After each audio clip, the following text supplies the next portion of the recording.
Hey, you grammatical bards and bardettes. Welcome back to I Cast Vicious Mockery. I'm Austin. I'm Matt. And we want to talk about rules, I guess. Yeah. All right, you were leading me on earlier. I sure was. He's such a tease. You're such a tease. I am. I'm a huge one. We were talking about how when the rules are just too complicated, Right. I need you to turn your brains back to last week.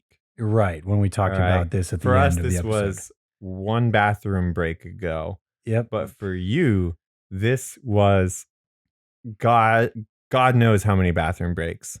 It depends on whether you have a healthy digestive system or not. And how much water you drink, too. Yeah, exactly. So, right. It could be as few as,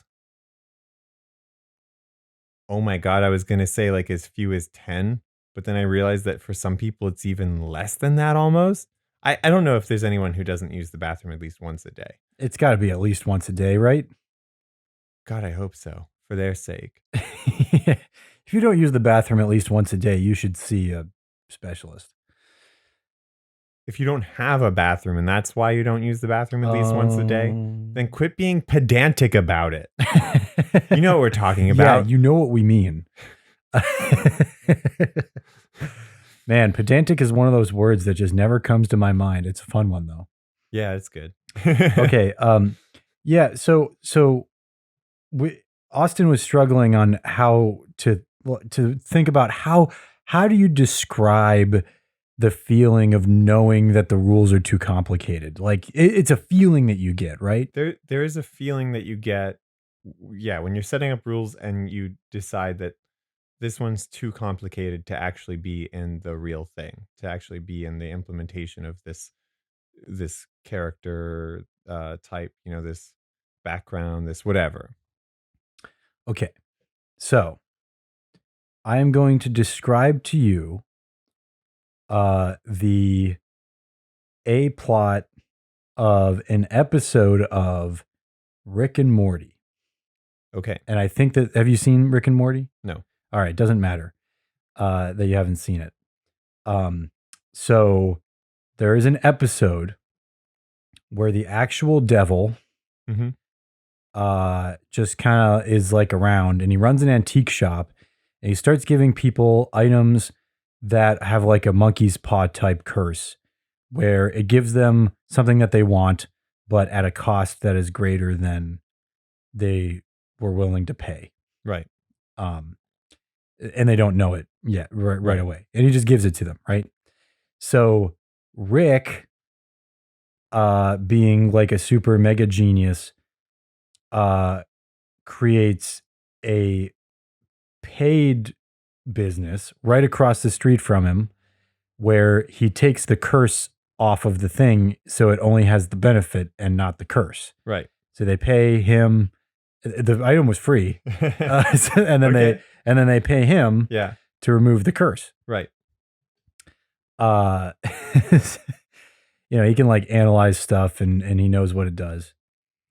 But then there's a certain point of it, like he basically just does it to like mess with the devil. Right. He's like, as you would if you could. Yeah, like he just is like, he kind of like isn't. It's an Anansi story, right? He doesn't need the money, right? Right? He doesn't like need it. He's just doing it for fun. Yeah. And then there's a scene like late episode something where he's doing this, and like a bunch of people are coming up to him and they're like, hey, I want you to do this with this thing. And then he's like, all right. And then he like starts doing it. And then somebody else like comes up and they're like, do this with this. And he's like, okay, cool. And then they're like, oh, this thing. And he's like doing that. And then like, he like starts to like do all this stuff. And there's a moment where he's just like, all right, everybody get out. And he like pours gasoline on the store and lights it on fire and leaves. Like he's just done with it. But I think everybody's felt that before, where you just really want to like be like, all right, I set this up, but I don't feel like maintaining it now. Right. Like that's it. This has become too much. This was supposed to just be for fun. Yeah. It's not fun anymore. so I'm gonna stop. Mhm. um, but I think that that encapsulates that feeling of Yeah, that is kind of the feeling. Um, but how do you tell when a rule hits that?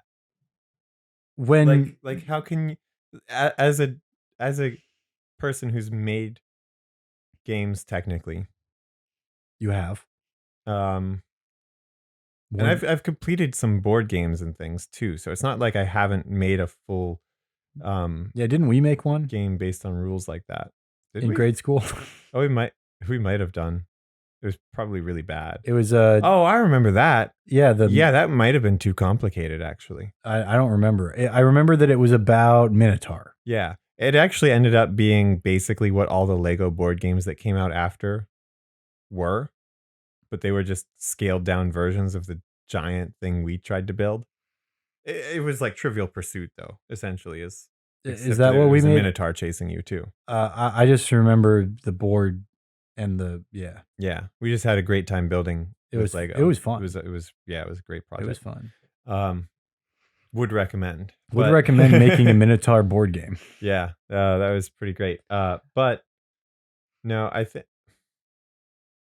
yeah. So I think you have to be careful how many like systems you set up, right? Like, w- uh, for instance, a character subclass Mhm. in D&D, you have to be really careful with those because you're already working with two systems minimum. There's the whole class, and then whatever your subclass does, Right. right? And that's minimum. Technically, you're also working within the general character systems, which is all the stats and stuff. And how it relates to all the different races too. Hmm. Yeah. Um, Well, you don't have to deal with that as much. no. Those are sort of those are dealt with at the so there are different levels. There's the Mhm. D20 level. The D20 level in D&D is the ultimate deciding factor. It is the actual dice roll, right? So I roll a 12. D20, something happens. That's the top level of design in D&D, and it stays constant. There's just you roll a D20, get higher, you succeed, get lower, you fail. Then the next levels down all modify that. Um, Although I should say at the D20 level, it's slightly more complicated than that because there are other Modifiers. dice. Oh, There there are are other other dice dice. too, yeah. All the modifiers actually happen at lower levels. Yes. Um, they're all things that characters can do because of their race, background, features, uh, Yeah, feats. Sorry, they're basically their those things. specialties, yeah. Right. Um, all of those things happen next to modify the D20 rolls and the other dice. It's just modifying the dice rolls. Character class modifies your character. So that's the third level of depth here of design. So your anything that your class does is now built on top of that. So that's things like spells, like whether or not you cast spells. That's things like whether or not you have actions, like certain actions. All of that stuff happens at the class level. It's all determined there. I guess some actions are determined by feats, right? Um, yeah, Or reactions or a things. lot of a lot of feats are just improve this ability score and also this flavor thing. Yeah. Now I haven't Um, thought too much about this, but but I still do think it goes like multiple levels like this. So the subclass is the last level at the bottom or top. It depends on how you build it. For me, it all starts at the D20 level and it goes down. Your mhm, subclass, you have to be careful not to mess around with stuff at too many different levels at once,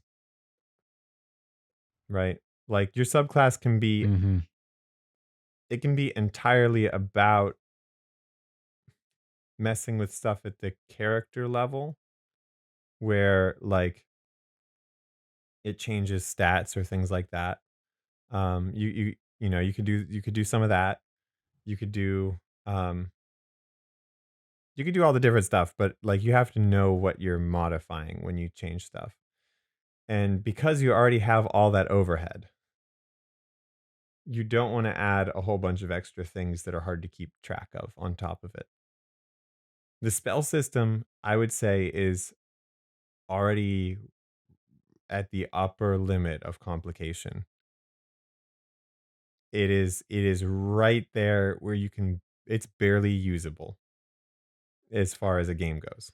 Yeah, yeah, I'm not saying it's bad. I just think it's like it's a lot. it's the upper levels of complication for a game, Mhm. right? Like I mean, well, that's not true. So there are games with very in-depth systems, but I think they're built a little different. They're not built to Are you they're built you know what? I would say that they're built the other way around. Now that I'm thinking of it. There are games that are built from a base layer and they're designed to spiral up into all these different little one like it's a bamboo forest. And you could take each stock up to different things.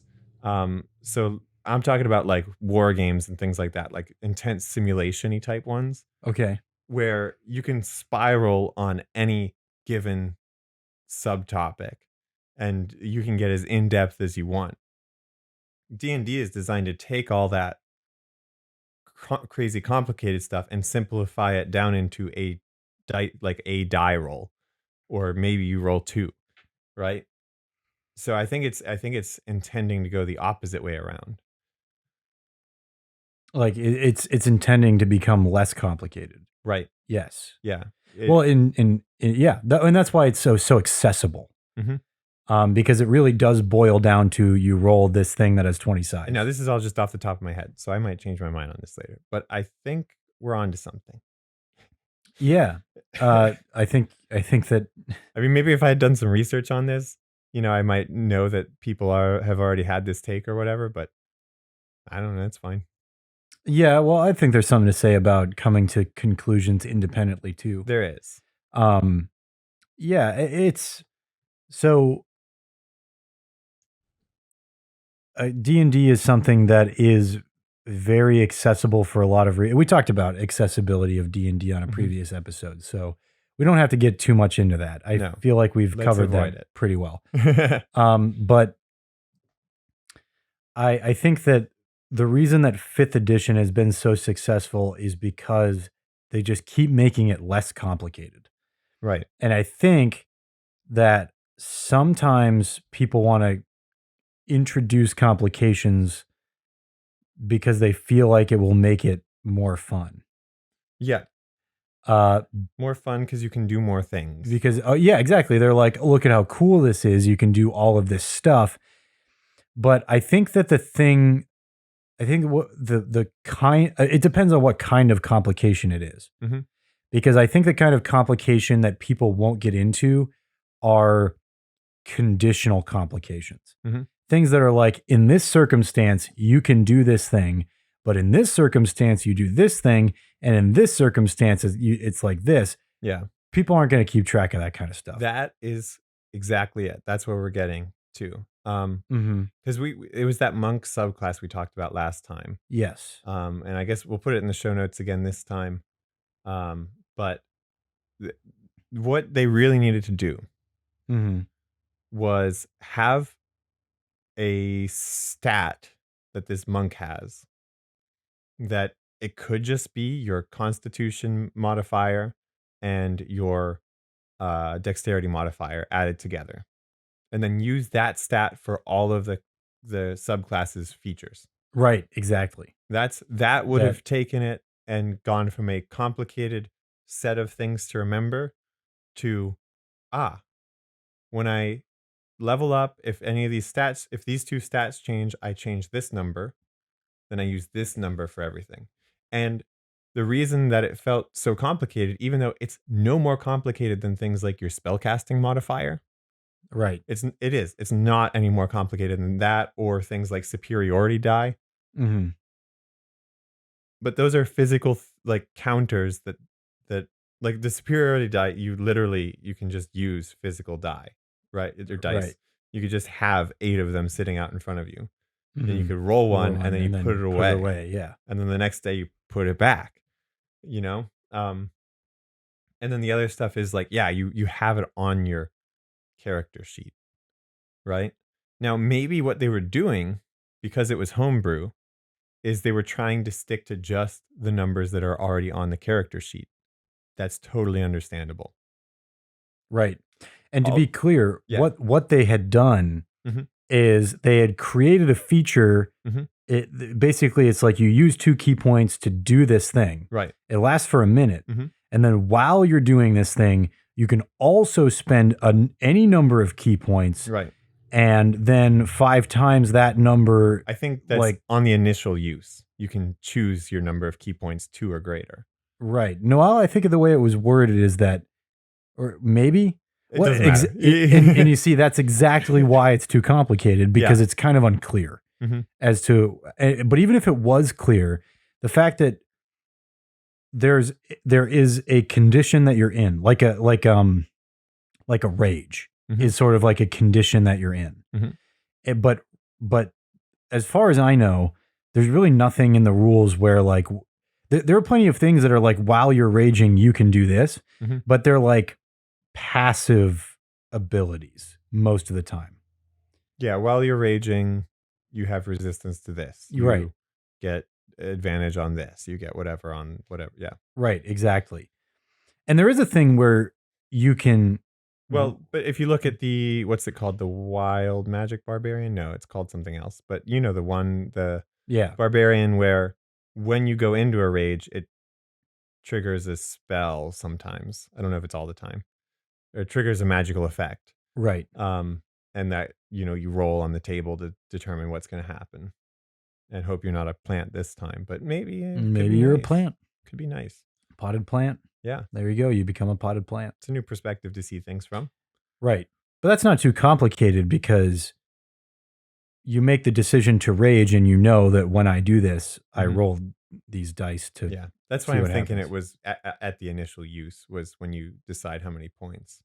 Right. Well, But and that's why I don't think it was like that, oh, because I felt like it was too complicated. mhm. I think that while you What I were felt like was complicated was is actually the hit points thing, like just the formula to come up with how many right, because 5 times the you were number of key points that you spend. I don't know if it's the ones that you spend over the 2 necessarily. That yeah. that would be bad. If there's multiple variables in a, thing, that's not Uh, usually good for a rule that you can deploy quickly in combat. right, That's right. gonna slow down the That table. I was gonna say that's gonna put the brakes on right Mhm. away, because the player and the DM are gonna have a conversation about like what is going on here. What are you doing? Yeah. Right. Um. Right. Like, So so I played Settlers of Catan yesterday. yes, you did. In that game, you can trade it. You gather. It's about gathering resources to build stuff. That's the goal of the game. You gather resources, you build stuff. Hmm. You can trade in resources for other ones. All right. Pretty good so far. The thing that makes a turn the most complicated is when you trade in resources for for things that you then build that end up causing you to need to then trade in more resources to then build more and stuff like that. Those are the most complicated turns that took the longest. Sometimes it would be like 5 minutes of somebody considering, like, all right, now I can build this. Where should I put it? And, like they didn't realize they'd be able to go this many times through their thing. Like sometimes you would have a bunch of resources and you would, through a series of trades, you'd eventually use them all on that one turn. Yeah, I've And never played Catan, yeah, so but that's the idea but is you yeah, you have stuff and some like the thing that makes turns complicated is when the things that you trade in affect what you can then trade in. Which you can't avoid that with that type of game, but that's also the gameplay, right? right. That is the game. Whereas in D&D, I don't think that's the gameplay. I don't think you gather resources and build stuff. No, no, not necessarily. You could, You but could, not necessarily. but what you need to do is boil it down to a roll of some dice. Right. And the rules Mhm. and the way that 5th edition is set up Right. is it is a heroes beat bad guys game. That's what the rules are designed around. Mhm. They're designed mostly around combat, Right. and the stuff between combat is a little bit less fleshed out, but still pretty good. Mhm. It's designed so that you can do anything, but it's mostly about fighting. Right. Um, you're in a world where fighting is an important skill. Right. Um, Very, very contrary to the real world at the so moment. so For no, you know what? I shouldn't say that. There are people like me yeah. for whom fighting is optional. Yes. So, Right. um, yeah, like I'm lucky that I don't have to fight people all the time. I choose to learn about it anyway, Me but too. I don't have to do it. Right. Um, So combat in D&D is already the most complicated rules that the game has. mhm, Because that's kind of like the main part of it, right, really. right. So if you introduce more rules to that, the more rules you introduce, the Mhm, more complicated it gets, and then the harder it is to figure out what it is yeah. that you need to do. You don't want to add too many things that the players need to keep track of, but I would rather add a thing that they keep track of than a thing that they have to figure out in a moment as well. That's true. So, like armor class, what they did with armor class with that monk subclass was they added your constitution and dexterity modifier to your base armor class of 10 Hmm. to get your monk armor class. That's fine because you only have to worry about that when you level up. Otherwise, the numbers just stay how they are for the most part. I mean, things Right. can affect your armor class, but you figure it out in advance. You don't have to calculate it every turn or things like that. Right. And Where that is not fun. yeah. Whereas um Yeah, I think we're onto something. yeah. You shouldn't be like when you're fighting something, it's I roll against your number. It's not I roll against your calculation. Yeah. The number should already be there. Right. So there is a math is a part of it. Mhm. But yeah, right. The It's math should be addition and subtraction and some multiplication yeah. and division, unfortunately, Right. when there's resistance involved. Right. But that's usually only by 2. You Mhm. you you almost always only have to divide by 2 Yeah. and always round down, so it makes it really simple. Yeah. Um, Always round to the whole number, And I'm not saying down I don't rather. like math, by the way.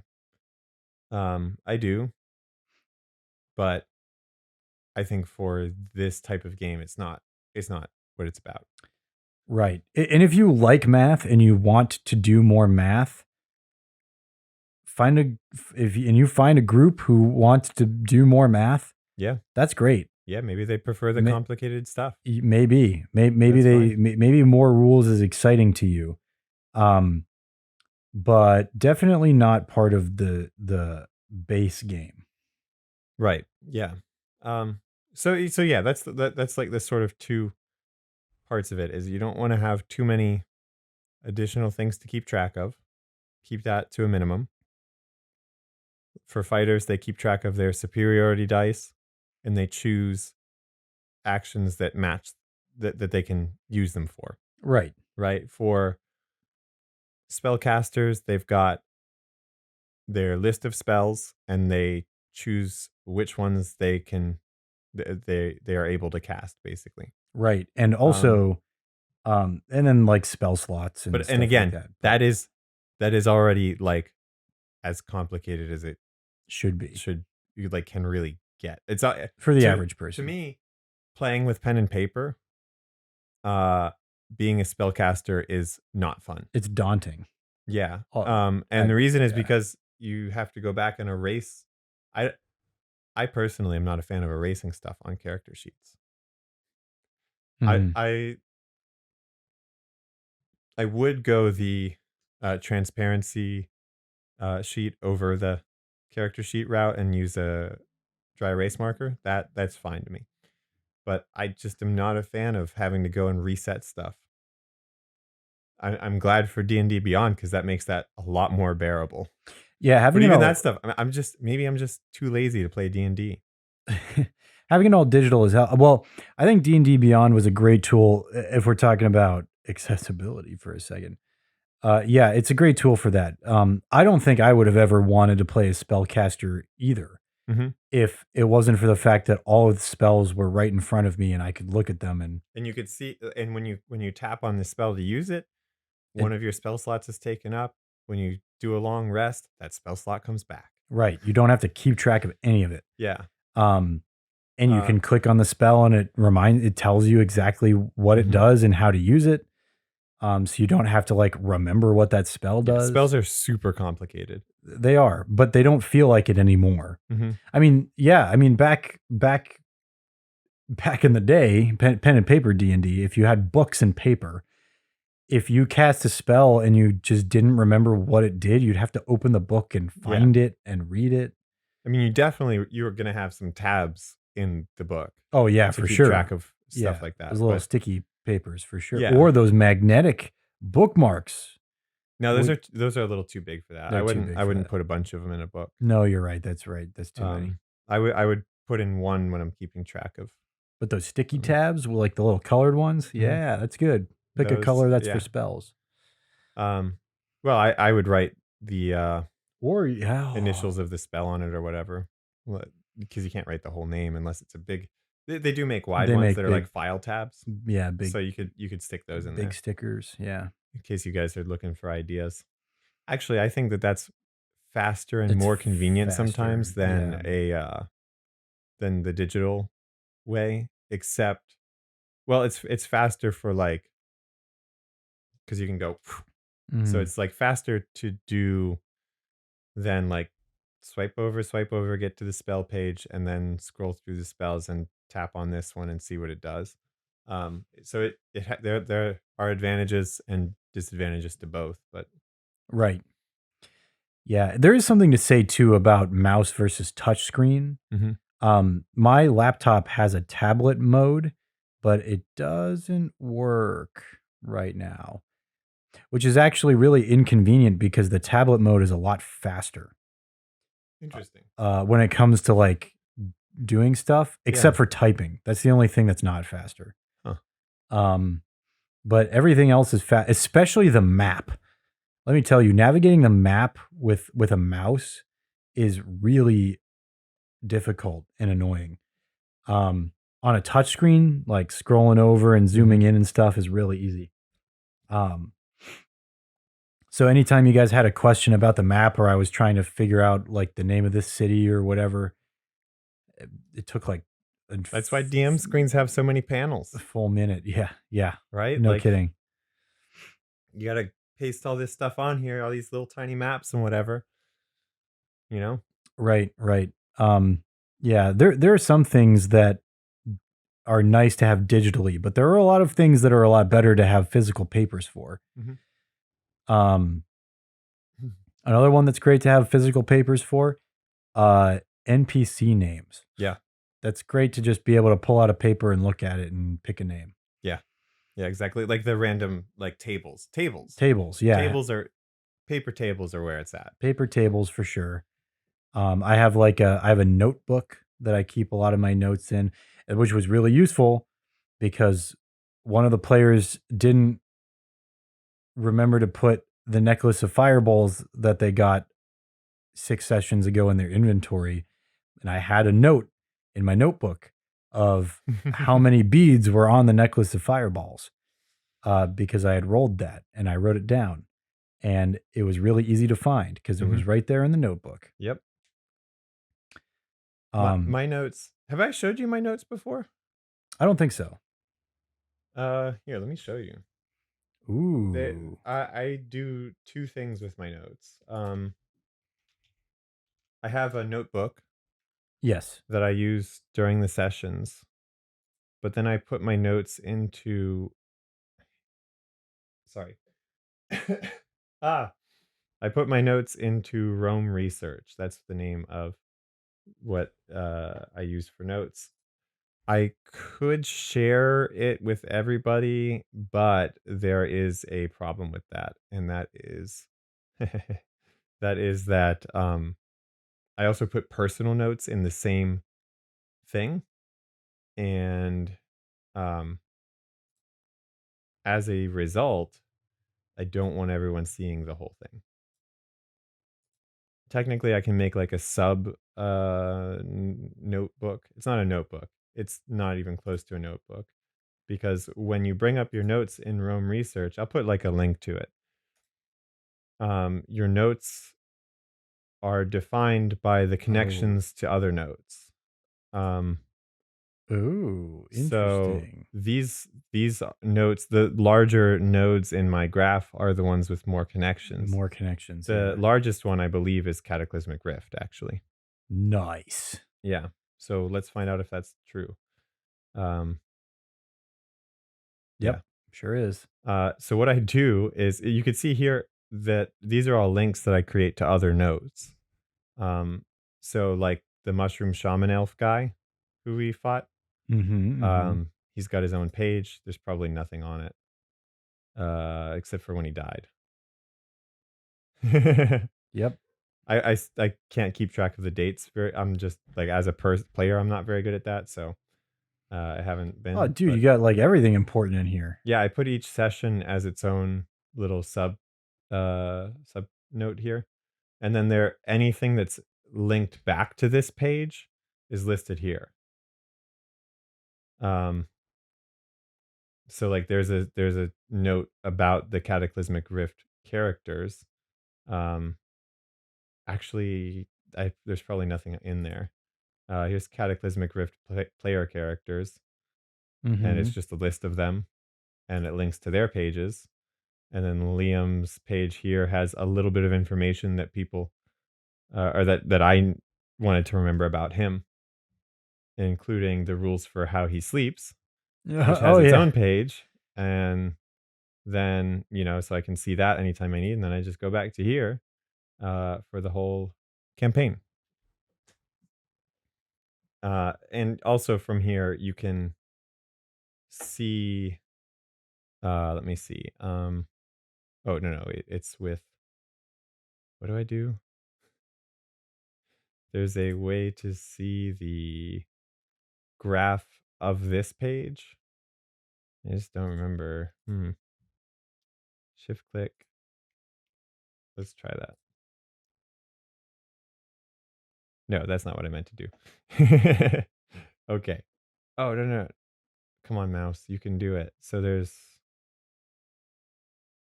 The mouse is far enough away from the computer that it sometimes has a spotty connection. yeah, there's a little interference. Oh,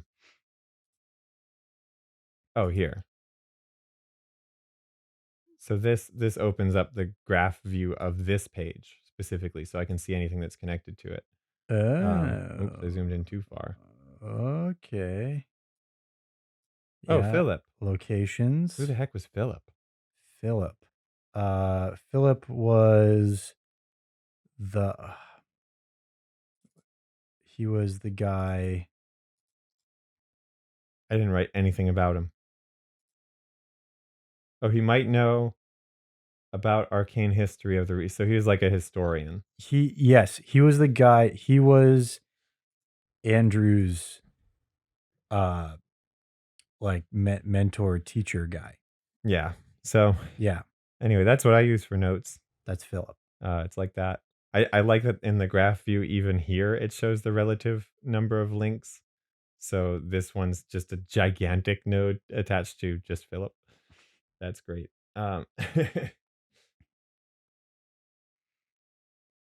Anyway, The that the this is gonna let me this is a lot like I as you know, I watch a lot of YouTube. So oops, do you. that's not what I needed. Oh, track your package. Oh, it was shipped yesterday. Yeah. Okay, I'll minimize that. Okay. Um, and you know, YouTubers, Mhm. they like to advertise things. Mhm. And I listen to one guy who does a lot of like writing stuff, writing and world building kind of videos. Is it Artifexian? No, Oh. no, it's Hello Future Me. Oh, hey, okay. Yeah, yeah. Yeah, you know that guy. Yeah. Yeah. And he has a lot of things like that, like writing tools, like if you're writing a novel, a way to connect characters together and Mhm. plot lines. And that looks like a lot more like a much simpler version of the stuff that he advertises usually. Mhm. Like Campfire, I think is one of them that he advertises for. Um, and I don't remember any of the other ones, Yeah. but I think there were like two or three of them. Rome Research isn't even the only thing that does essentially what Rome Research does. Mm-hmm. It is $15 a month to use. I use it for free because I was like a beta member Oh, there you go. before they had any pricing stuff on it. Um, and I just never paid for it, and they just never cut off my access. So, but you could use Obsidian Oh yeah, yep. as Obsidian is well, another one. Yeah. which I think looks even nicer. It runs better on my computer, actually, but I don't have as many notes in it, so maybe that's why. It I don't use it as much as Rome Research because it's not. I don't have it synced up everywhere, Hmm. so whatever. I'll figure it out. So anyway, if you're looking for a tool Yeah, to keep track of lore for your D&D session, those are some options for you. yeah, stuff Um, like that. yeah, Anything they're that pretty nice. enables linking between documents. Yeah. And that's an example of something that is a lot better than pen and paper Hmm. because it literally shows you every connection of everything Hmm. all in one. Although the original system that those are based off of Hmm. was a pen and paper system, much like the systems for looking things up at a library used to be. Oh, like a Dewey Decimal System. Yeah. It's called the Zettelkasten. It's some dude's system that he called. I think it's like capture everything or something is the translation, or everything something. I don't know. Hmm. But the Zettelkasten, it's like you have notes on an index card, Yeah. and they have an index number, and they link to other notes index numbers, and then they're all just in index order in your system. Um, and whoever it was that made it, he wrote a lot of stuff. I'm sure if he needed a system like If he that, needed a I'm system like sure that, he he wrote a lot of stuff he for would that. have written very much, and about a wide range of topics, which is the cool part. I think about it is that you can kind of find the connections between things that you are interested in. You Oh know, yeah, yeah. like, oh hey, this makes me think of that. Let me link them, and then you find out later that, oh, actually these are really heavily linked.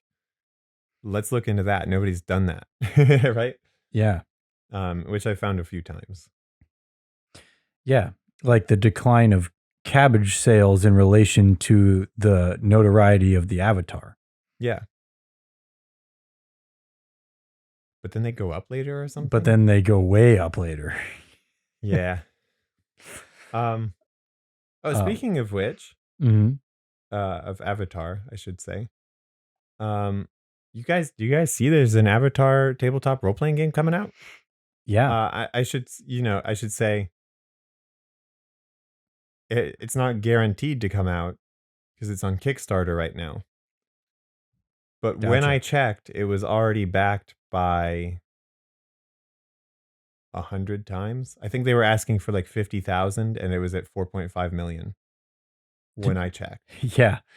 Yeah. That's I don't know. It that's was some no, Critical it Role might type have been in, Kickstarter yeah. stuff. It was in the yeah, it was in the dozens of times at least of funding. So yes, it's basically happening. They already have a rule book out for it though that you can download for free uh by like just putting your email address in, right? Mhm. Mhm. Um So I have it.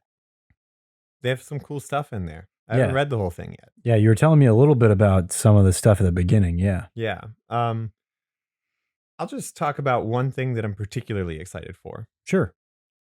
but I haven't read how it works yet. I just saw character sheets at the end, and I saw that this was on them. And I'm just excited about the idea of how this could work because they have, you pick like your character's background and stuff, and they have growth points for when you do things that are difficult for your character to do, like because of their personality. For instance, one character was called like the bold as their like archetype of how they act. For them to get a growth point, they had to admit that they were wrong,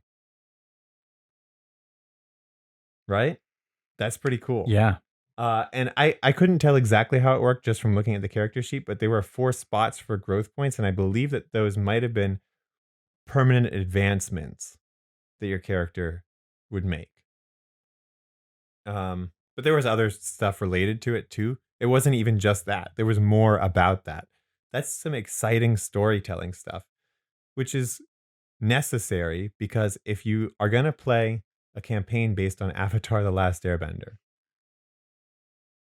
and you're going to expect a story where the characters act like in Avatar The Last Airbender. And what you're going to find is that those are some well-written characters. They are. It's great to give the players tools to write that themselves. Excellent stuff. Yeah, because there's nothing in like fifth edition Dungeons and Dragons to write a story. Right. It's a game. And it's That's not entirely true. What's that? The new vampire expansion, whatever thing. Oh, well, some of the newer stuff, yeah. But not in the base rules. Yeah, not in the base rules. The base rules basically say, "Hey, this is go do your adventure." Right. But yeah, some of the supplements definitely would help with that. Yes. But what I'm saying is grab this free Avatar book and use the ideas from it. Yeah, absolutely do. You absolutely should because character growth and development is you can't say it's the most important part of the story, but it's a very important part of any story. It's an engaging part of the story. It's an engaging part of the story. Yeah, that's really good for engagement, and engagement is the most important part of the game. We could say that. It's the thing that makes it fun. That's what makes it fun. Yeah, exactly. Yeah. Exactly. Engagement is just the word for fun that adults use. Right. So, right. Engagement is the word. Okay, because no, I guess sometimes engagement hurts. Right? Like sometimes engagement leads to negative feelings. Yes. But which they're the negative feelings that you purposely want to go through. Yes. It's not negative feelings of frustration because this game isn't going right. Right. Yeah, exactly. Exactly. They're negative feelings like sad that your character died. Maybe. Yeah.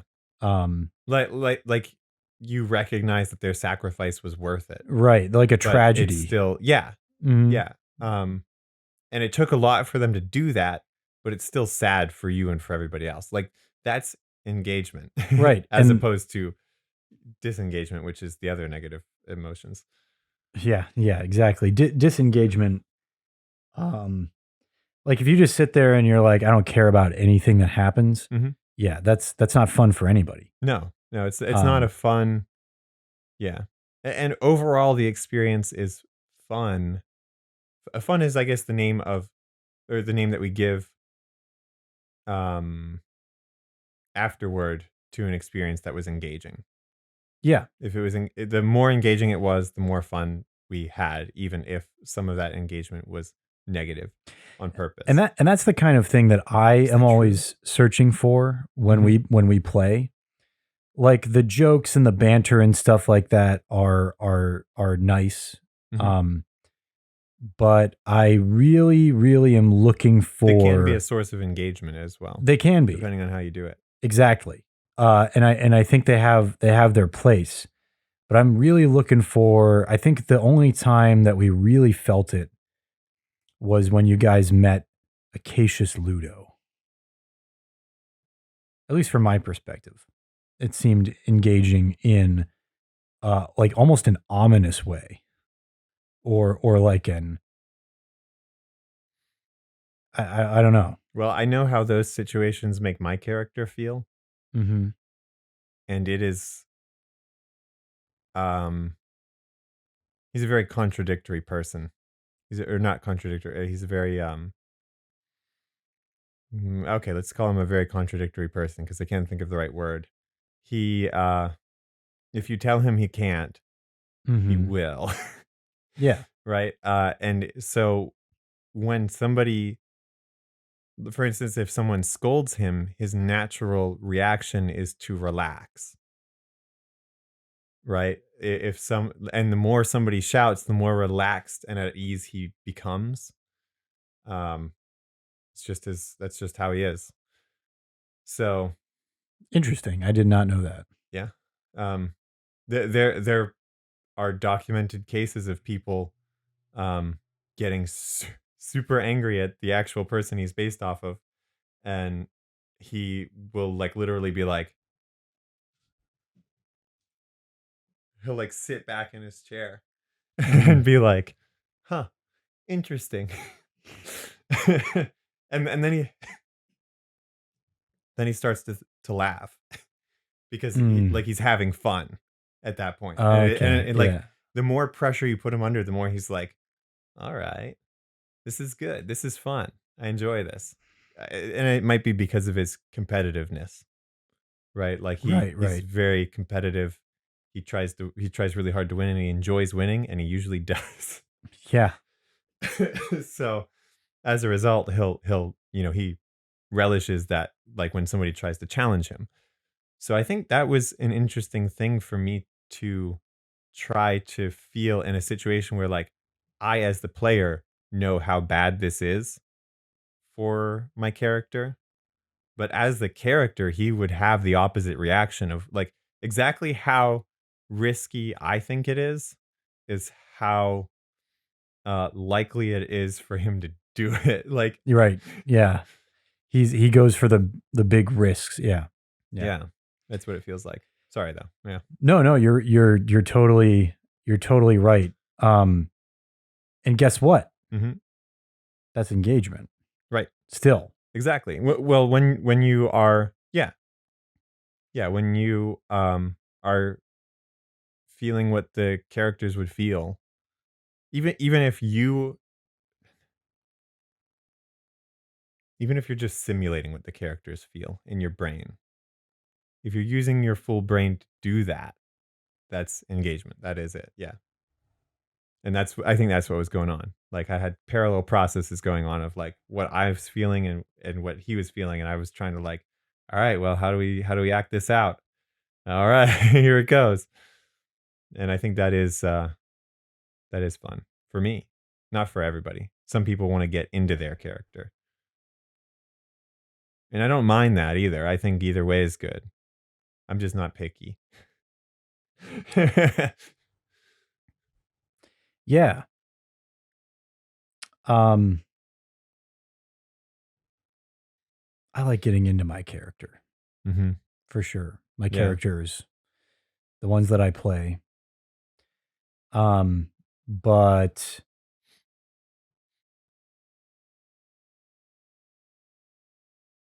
sometimes it's tough. It's tough to juggle so many different people. yeah.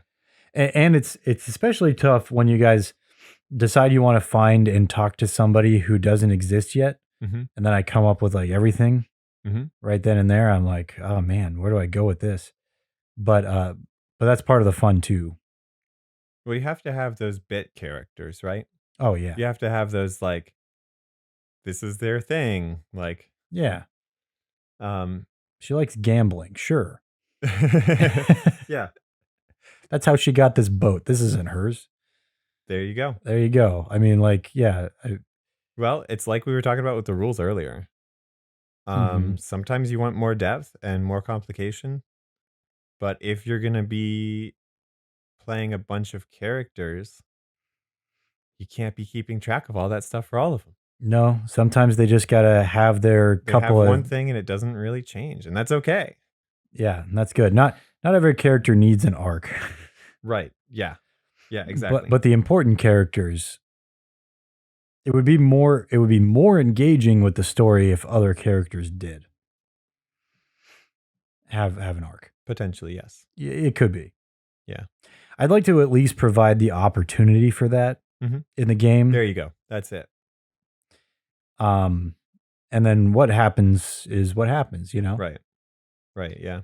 But Because for some people, the character arc is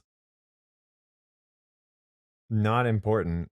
I don't think that everybody cares about the story that their character is going through. I right, think some people are focused on the story, the main thing, and how that all goes. right. Yeah. Yeah, I'd say so. I'd say that some characters are more interested in what happens with the rest of everything else than they are with their own character. Yeah. Mhm. Absolutely. And when I say like the rest of everything else like that, I mean like just the general overall arc of the story, not any individual character.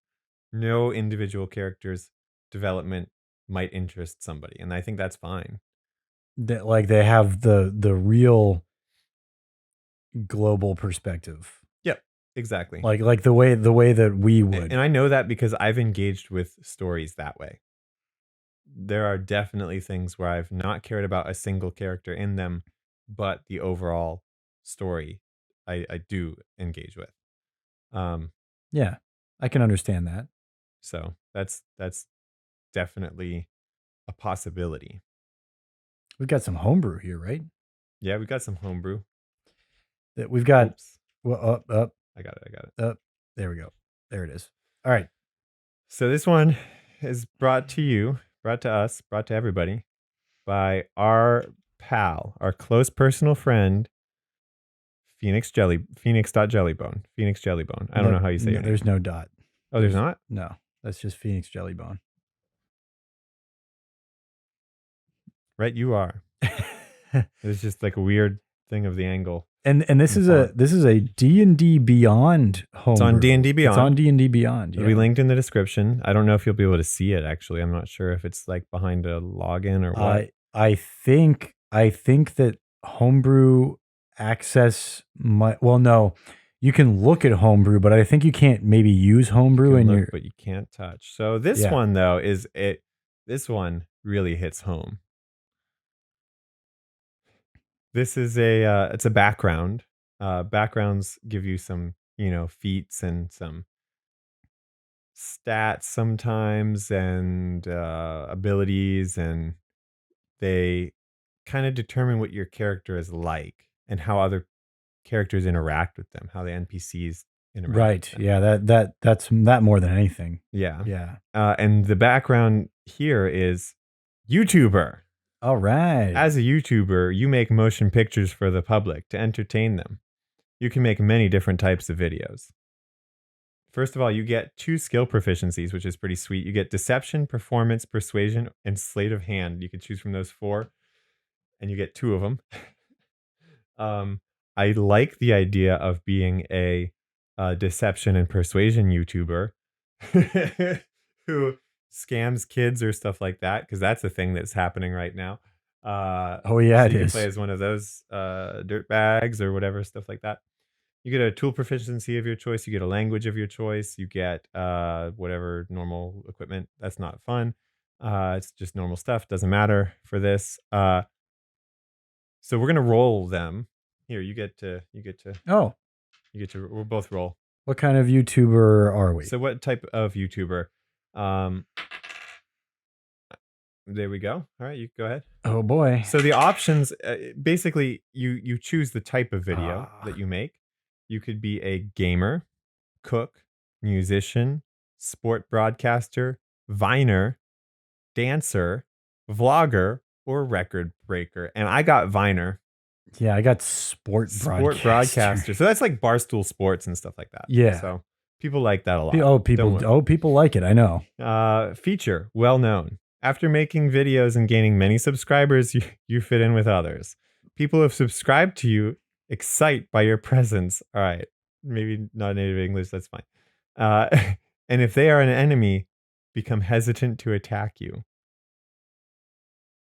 That's right. So if somebody's subscribed to you and then they find out later that they have to fight you, they're like, I don't know about that. I don't know if I want to fight this guy. You do get spells. Not typical for a background, but right. And I'm not going to actually read them out. But there are spells that are in the sort of illusion category, which they skin as effects that you put on your videos.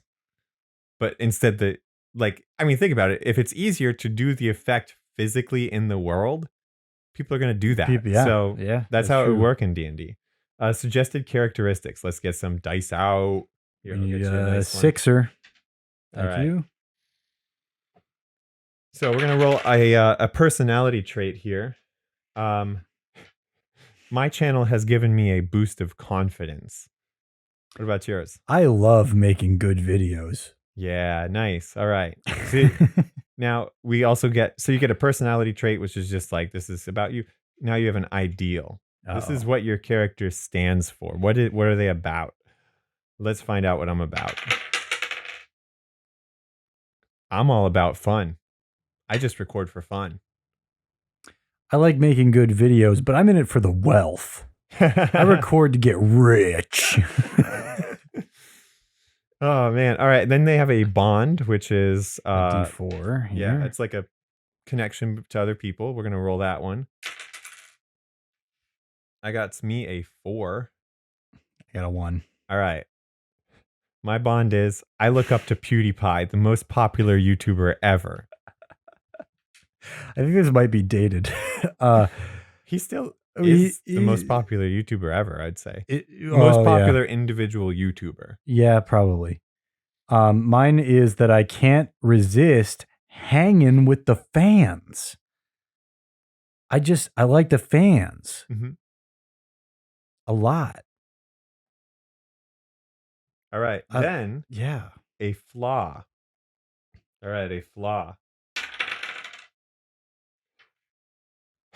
Okay. I get upset if I'm not recognized. This is already true. I just rolled myself. I'm always quick to talking, sometimes saying things I shouldn't.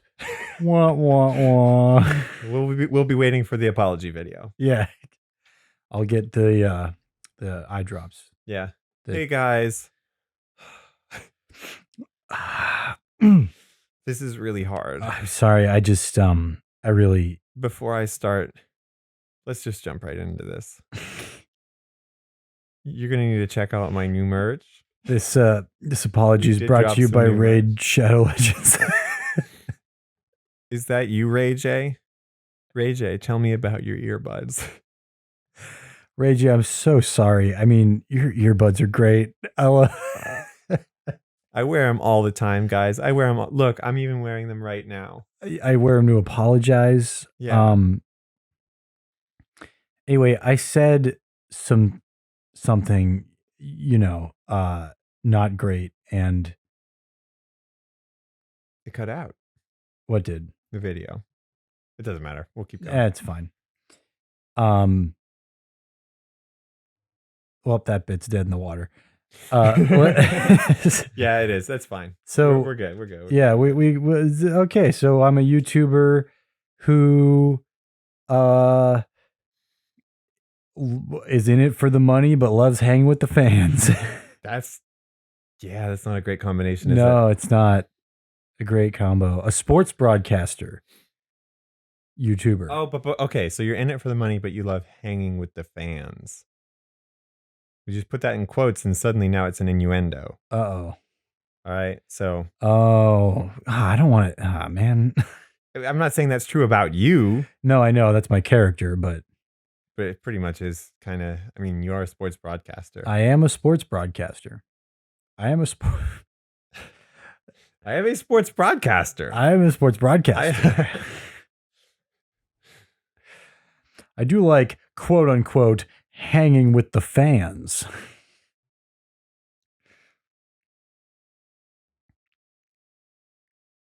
Wait. We do like hanging with the fans. We do. Yeah. Yeah, we do. It's like pretty much our favorite people to hang out with. The fans. Yeah.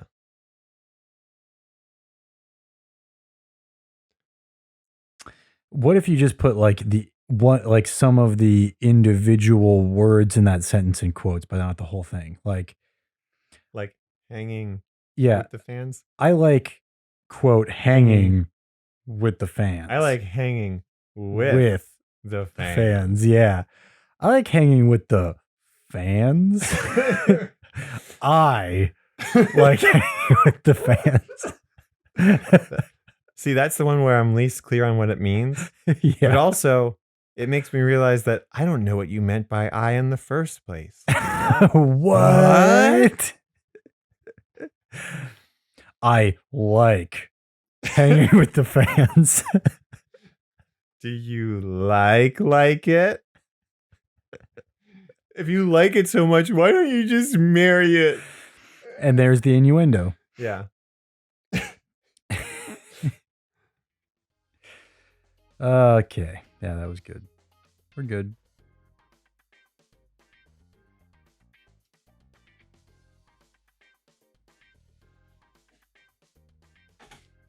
Hello, mouse, please. Hello. Hello, please.